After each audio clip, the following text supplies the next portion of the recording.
Hello once again everyone, it is Jello here. So I just migrated my system to this case, which is the Cougar QBX, and it has actually been available for quite a while now. I just wanted something for a change from my Silverstone SG13. So if you're planning to build a mini-itx system, should this be your next case? Let's find out. Comparing this case to the Silverstone SG13, this is actually quite bigger. It's 15.2 inches long, 11.77 inches tall, and 7.09 inches thick, so it is quite large for a mini-itx case. But that is because you can fit full-size components inside.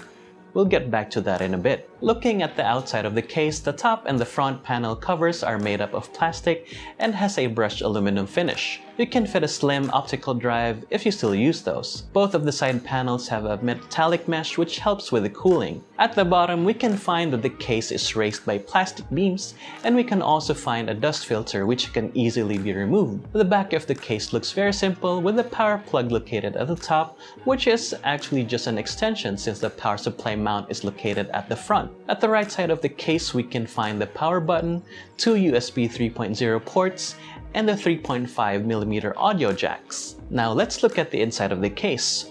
When removing the side panel, we can see that there is a removable tray where you can put two 2.5-inch SSDs or HDDs and a single 3.5 HDD. This is where you can also mount a 120mm fan or 120mm AIO. At the rear, there is an included 92mm fan, and this can fit an 80mm fan as well. And at the front of the case, you can also mount an 80mm fan.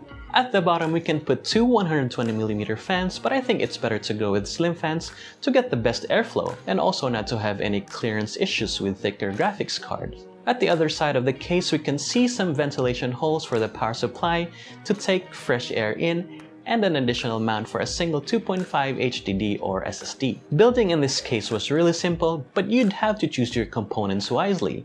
You can install a graphics card up to 13.7 inches, but if you are to do so, you might want to choose a 140mm non-modular or an SFX power supply because the cables might get in the way. You can also install a CPU cooler up to 105mm in height, but if you choose to go with a 120mm AIO, make sure the tubes are flexible enough. Otherwise, it would be hard to secure the tray if the tubes are not flexible. Apart from those, the case is pretty simple to build with. So, should you use this case for your mini-itx build? This case looks really premium, and the construction is pretty solid. The price of this case is at around 2,600 or 2,800 pesos, or about $53 depending on the retailer, so it's pretty affordable. So if you want a premium and a minimalistic ITX case without spending too much, then I would highly recommend this case. One thing that I wish Cougar would change is the placement of the USB and audio ports. Instead of putting it to the right, maybe they could have put it on top or at the front. But that's just me nitpicking. With its price, it's really hard to complain. So like this video if you like it, subscribe if you haven't yet so you won't miss any updates. And that is it for today, and I hope you liked this video. Thank you so much for watching, and see you in the next video.